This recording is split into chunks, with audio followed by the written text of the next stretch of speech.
You're poor and alone, so sad. My husband's parents are wealthy, with assets worth $3 million. Too bad, all of it went to me, sis. Too bad for you, my sister, Sarah said with a triumphant look. She probably thinks I'm a loser. Congratulations. That's all I said before I quickly left the scene. My name is Anna. I'm currently 34 years old. I work assisting in accounting, struggling daily to match the numbers in the books and receipts. However, I think this job suits my serious and meticulous personality. I'm currently married. My husband is Chris. He's a year older than me, and we met in a tennis club during college. Chris was really good at tennis since he used to attend a junior school for it. I started playing in college, so honestly, I'm not good. But Chris never looked down on me, he kindly coached me. He's also very handsome and was the most popular in the club. Many friends of mine were aiming for him, so I think he was really popular. Chris and I quickly got close during a drinking party in the club. Initially, I was sitting at a different table with 2 friends and 3 male seniors. We were just enjoying drinking, but the atmosphere started to change midway. Come on, Anna, you drink so slowly. Let me pour for you. A male senior kept pestering me, pushing drinks on me. I've already drunk quite a bit. Even when I said this, the senior wasn't discouraged. Don't worry. If by chance you get drunk, I'll take care of you. My apartment is close by. He kept pouring more drinks. My 2 friends whispered their concerns, but because of the seniors, I couldn't assert myself strongly. After a while, I started to get drunk. Just when I was really worried, hey, Anna, how about getting some fresh air outside? I think I got a bit drunk. Chris suddenly appeared and took me outside. I could hear the seniors from behind. Chris is being unfair. Are you okay? Chris then offered me some water he bought from a vending machine next to the bar. Thank you. I think I drank a bit too much. I smiled weakly in response. I was genuinely happy that Chris cared and took me out. But I felt a bit regretful that I couldn't handle the situation myself. Maybe sensing my mixed feelings, Chris said. Those guys aren't bad, but it seems they got a bit carried away. Let's go home for today. I'll take you. Then, he took my arm and escorted me home. From there, Chris and I quickly became close. That day, after Chris took me home, I realized our houses were surprisingly close. What I also found out in our conversations was that Chris's family was the wealthiest around here. Despite being in the neighboring town, his family's mansion was famous even in my neighborhood. The house was large, with a significant distance from the gate to the house. Plus, there were always 2 luxury cars parked. However, Chris seemed indifferent about his family home. My house? Sure, it's a bit big, but it's normal, isn't it? Later, as we found that our hobbies and values matched, we started meeting more often. Even a cafe I usually passed by and a movie I had once seen felt incredibly fresh with Chris. We eventually started dating, and right after I graduated from college, we got married. When we announced our marriage to everyone, including family, they were all envious. My mother said, Anna, it's great that you married into such a wealthy family. Chris is so handsome, I'm jealous. My college friends also said how lucky I was to marry Chris. But it wasn't all happiness. I have various worries that I can't tell my family or friends about. It starts with, Ms. Anna. The room is a bit dirty.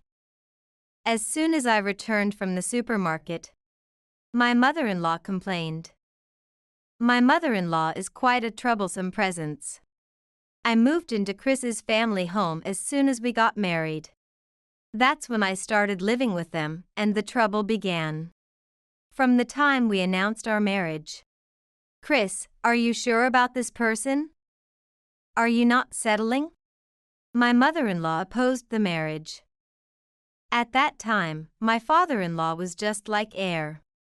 Honestly, I was quite confused, but my desire to marry Chris was strong.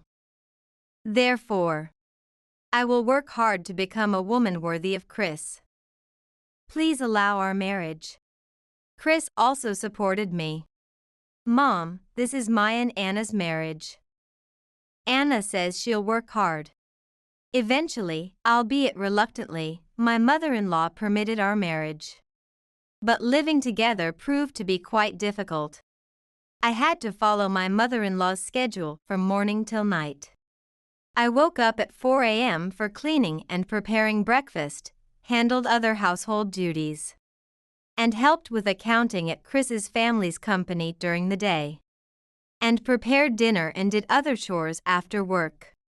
By the time I finished my day's work, it was almost always past midnight.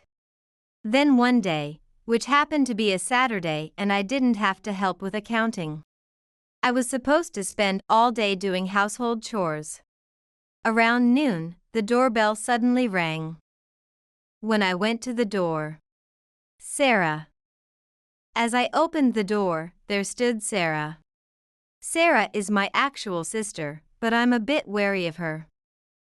The reason is her habit of saying, "Everything that's yours is mine, so give it to me." Because of this, even the bicycle my parents bought for me on my birthday, when I was in elementary school, ended up being given to Sarah. Sarah would cry and scream until I gave her what she wanted. And I ended up having to give her many things.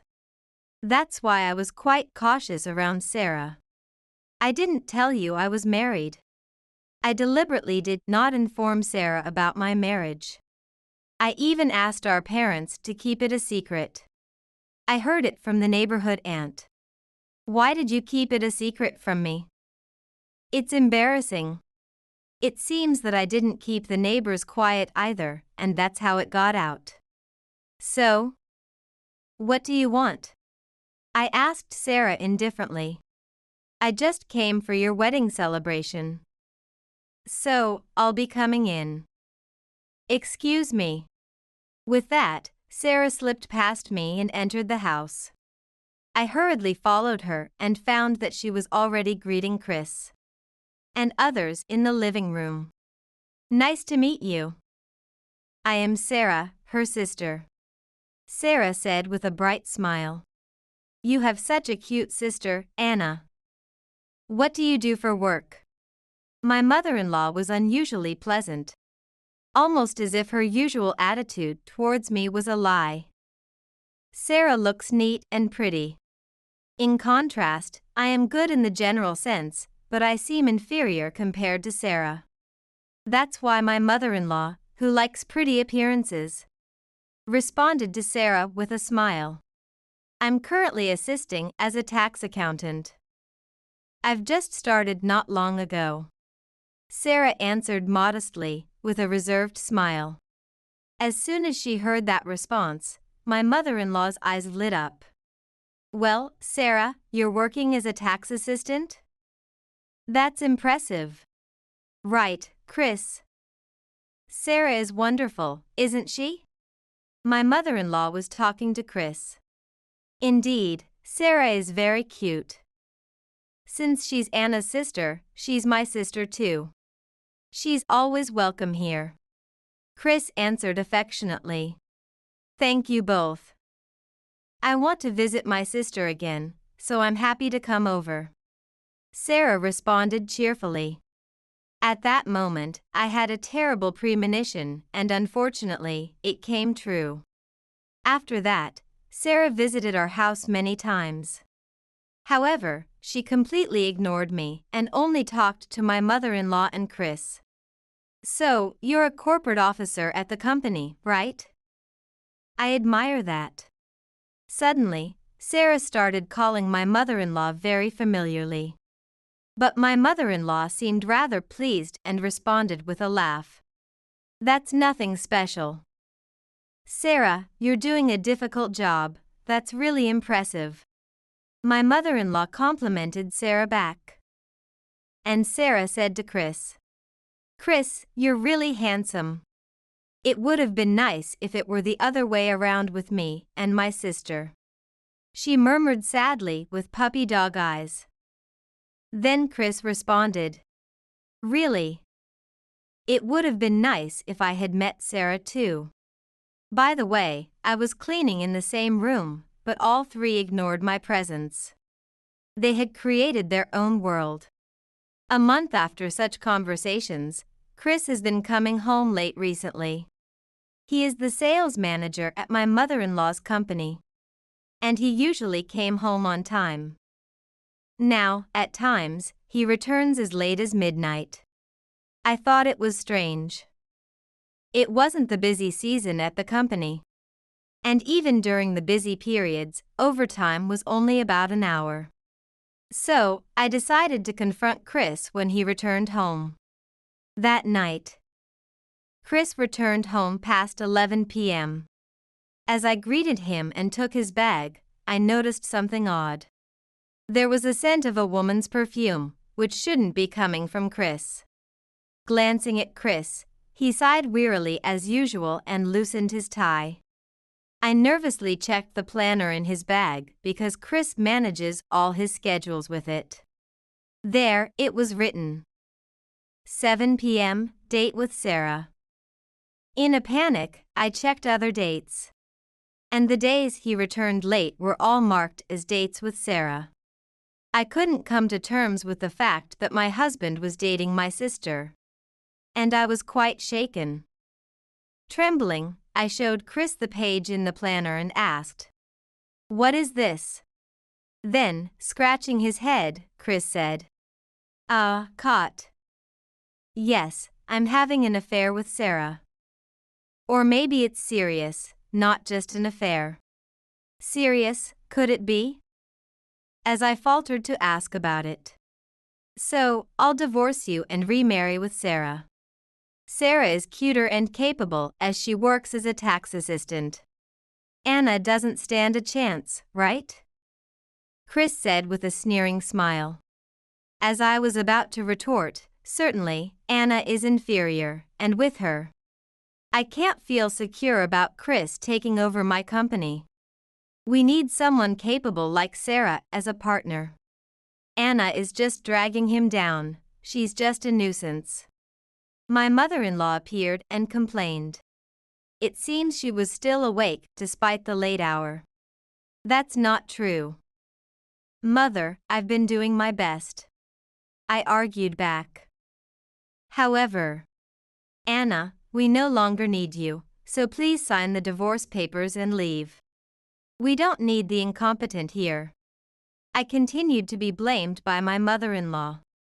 Eventually, my spirit broke, and I signed while crying, packed my things, and left the house. However, I had been helping with accounting at my mother-in-law's company, but hadn't received a proper salary. So, I didn't have much money in my wallet. Moreover, I couldn't go back to my parents' home because my sister was there. Reluctantly, I contacted friends from college who I was close with, and decided to crash at their place for a while. A month has passed since then. I've managed to find a place to live and am working in an administrative job. It's busy enough to make my head spin, but I'm living a fulfilling life. Today, after finishing a big project and working overtime, I left the office after 9 p.m. Wanting to get home quickly, I was about to dash to the station when I ran into the last person I wanted to see. Big sister. Wow, what a coincidence. Sarah was still dressed modestly but wore brand-name clothes and luxury accessories. Surely, Chris bought them for her. And the moment I divorced Chris, I cut ties with Sarah. I sent an email saying, I will never forgive Sarah. Don't get involved with me ever again, and don't contact me. Then, I blocked her. As I tried to pass by ignoring Sarah, poor and alone, so sad. My husband's parents are wealthy, with assets worth $3 million. Too bad, all of it went to me, big sister. Too bad, she said with a triumphant face. Probably because my suit looked worn. And I had become estranged from my family because of her, she said such things. And she laughed at me in a high-pitched voice as if mocking me. She probably thinks I'm a loser. Congratulations. That's all I said before I quickly left the scene. Sarah was still shouting something, but I didn't care. She was probably making another condescending remark. It's a waste of time to listen. I said congratulations to Sarah earlier. But I was thinking something completely different inside. Probably, it won't take long for Sarah to realize her mistakes on her own. I don't want to be involved with Sarah ever again, so I decided to leave her be quietly. And several months have passed since then. I think I've gotten quite used to my current job. In fact, I've obtained a qualification that can be used for work. Normally, it would take years to acquire, but thanks to my intensive studying, I managed to get it this time. And there was another significant change, my remarriage. After the divorce, frustrated, I actively participated in matchmaking parties. Initially, I couldn't promote myself well and had some failures, but gradually, I got the hang of it and started to succeed. Then, I successfully formed a couple with an older man. After a period of dating, we got married. As I was relishing my happy days with my spouse, my phone rang. It was Sarah. I had recently changed my phone model. So maybe the call blocking settings hadn't transferred properly. I decided to ignore it for now.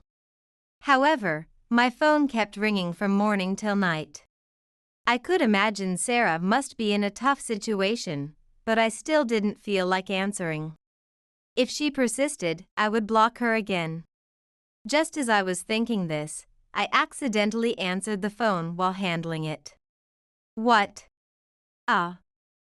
Big sis, finally. I have something I want to talk about. Sorry, can you stop calling me repeatedly?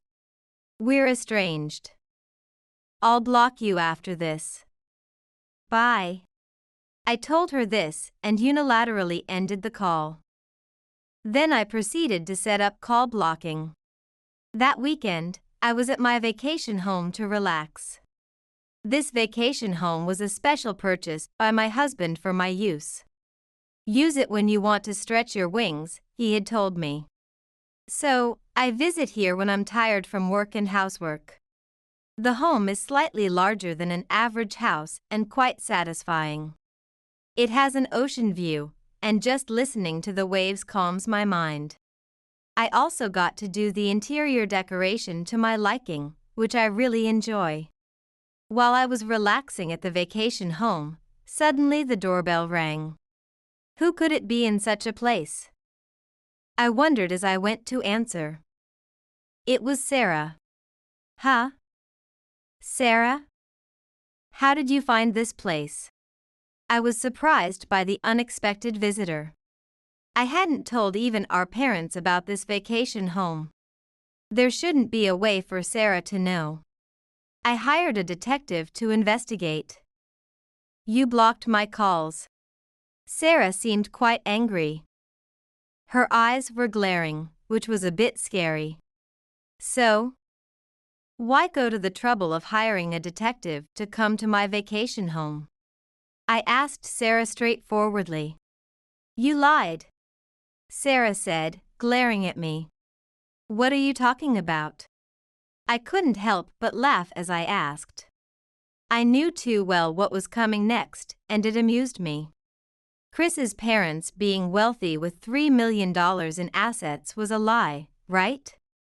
Sure, Chris's house is big and the land is vast. So maybe it was worth about $3 million when it was built, but not now. The bath is broken, and wallpaper is peeling off in areas where guests don't come. Isn't Chris's family actually quite poor? Sarah shouted, somewhat panicking. Yes, Chris's family was poor despite appearances. Both his mother and Chris were pretentious, only trying to look good where others could see. The 2 luxury cars parked at their house were actually broken, not drivable. And the house was falling apart everywhere. That's why I had to do cleaning and other housework while helping at Chris's company. Well, Chris's family doesn't have cash. I nodded. Then Sarah continued. Plus, the company run by your mother-in-law is deeply in debt, right? It could go bankrupt at any moment. I saw the company's financial statements, and they were terrible. Indeed, the company my mother-in-law managed was significantly in the red every term. They had incurred a substantial amount of debt, totaling millions. And even selling Chris's family home wouldn't cover the debt. I saw the financial statements. Yeah, it's in the red. It's actually a wonder it hasn't gone bankrupt yet. I agreed, and then. Also, from your mother-in-law. Sarah, you're a tax assistant, right? Our previous tax accountant terminated the contract, so you handle everything now. Also, find lenders because the company can't run. And somehow manage our deficits, she said. I was only doing a tax assistant's job, and I don't even have a tax accountant's qualification. Besides, I quit the tax office soon, so I don't have specialized knowledge. Sarah screamed, becoming panicky. Ultimately, this was why my mother-in-law and Chris had been kind to Sarah. They probably wanted to push the company's failing management onto her. Maybe they thought they could persuade Sarah, who was inexperienced, to somehow manage it. The company's management was indeed in a dire situation. The tax accountant I was dealing with just before I quit had said, with such a management state, the company should be shut down. Normally, it would have collapsed long ago. The business had continued only because of my mother-in-law's pride. Originally, neither my mother-in-law nor Chris worked much, but still spent extravagantly. Even when the tax accountant pointed this out, they didn't try to correct it. That's why all loans from megabanks to local banks had been declined. It was too late to do anything now. So what do you expect me to do? I asked with a sigh, wanting to end the conversation quickly. I'm giving Chris back to you, sis. I don't need him anymore. You loved Chris originally, right? Sarah told me. I don't need him. Actually, I'm already remarried. If you hired a detective, you should know that. I declined calmly. Then Sarah got defensive and screamed. Your new husband runs a tax accountant firm, right? So he's not just a manager. Plus, he bought you such a vacation home. So he must be pretty wealthy, huh? Give me some. She began stamping her feet. Clearly, she was upset that I was living happily. No way. You took Chris without realizing his family was poor, right? And you're still not divorced from him, are you? You better head back instead of wasting time here. I immediately rejected Sarah's request. I couldn't let myself be taken advantage of again and again. By the way, going to my husband's place would be pointless. I've instructed his secretary not to let Sarah through. You won't even get a chance to meet him. I had already explained everything to my husband. Of course, he was angry and promised not to meet Sarah. So there's absolutely no chance of any chaos like before. What should I do now? Sarah looked at me with pleading eyes, her shoulders slumping. She must be feeling desperate about the future. Sorry for you. Anyway, I'm happy, so I don't care. Bye. With that, I closed the door and locked it. Sarah rang the bell several times and banged on the door, which was annoying. So I called the police to have her removed. I hope to never see her again. 6 months have passed since then. Eventually, my mother-in-law's company went bankrupt. The company's management was beyond repair, so it was inevitable. Also, Chris's family home was put up as collateral. And the other day when I happened to pass by, it was marked for sale. It seems the Chris family has lost their home. And now, I started receiving calls and texts from Sarah, Chris, and my mother-in-law. From Sarah.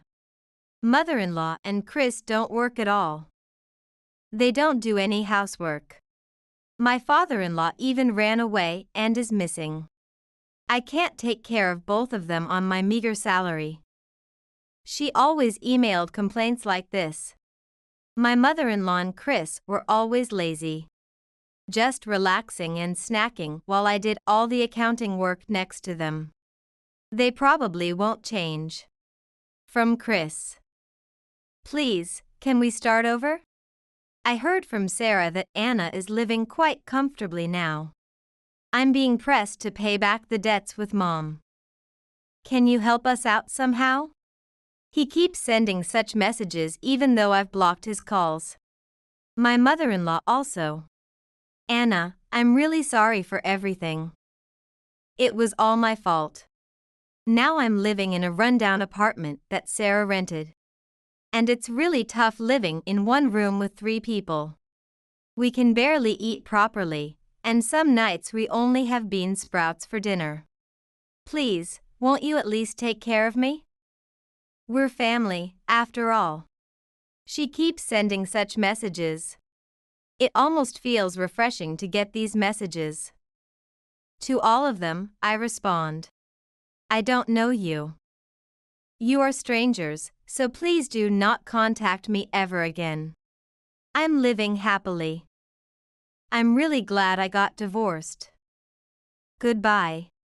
They are all strangers now, and I'll have nothing to do with them from now on. I've changed my phone number, so I shouldn't receive any more contacts. Another 6 months have passed. Recently, I've started interacting with my parents again. They've cut ties with Sarah because she repeatedly asked them for money. At first, they helped her with small amounts but finally ran out of patience and cut her off. Yet, Sarah and the others still visited their home several times. Apparently desperate for money. Finally, my parents moved away without telling Sarah where. The last time my parents saw Sarah and the others, they looked terrible. Sarah appeared much older than her age by at least 15 years. And her clothes were wrinkled and worn. Chris and my mother-in-law also looked malnourished. That's why my parents decided they never want to be involved with them again. Surely, they still have a lot of debt. And even just paying the interest must be a tough monthly ordeal. I'm truly glad I could get away from Chris and his family. Just thinking I could have been in that position sends shivers down my spine. Sarah called me poor, but in the end, she became poor herself. It seems like what you say about others eventually comes back to you. They will probably continue to struggle with money. While I've gained experience and am now able to work as a certified tax accountant. The difficult qualification I obtained was for a tax accountant. It's a job requiring high specialization and constant study, which is challenging. Moreover, I'm employed as a tax accountant at my husband's firm. And it's quite busy, especially during tax season in February and March. But unlike Chris, my current husband is very kind. Are you okay? Let's go on a trip together once the tax season is over. He says, caring for me. Planning a trip with my husband is something I look forward to now. Plus, unlike Chris, my husband works hard, which I find very attractive. I hope we can continue to have fun together.